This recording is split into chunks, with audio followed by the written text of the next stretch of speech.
स्वार्थात तुझ्या कुशीत तुझ्या घडलो, स्वार्थाचे तट बांधत सुटलो, अनवैरी तुझे ठरलो.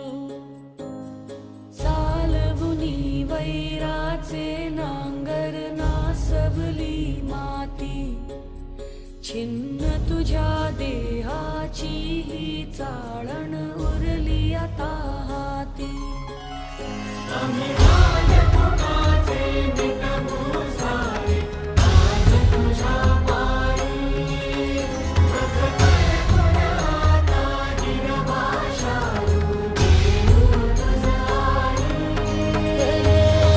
उपरतीन आलिया जाण जाग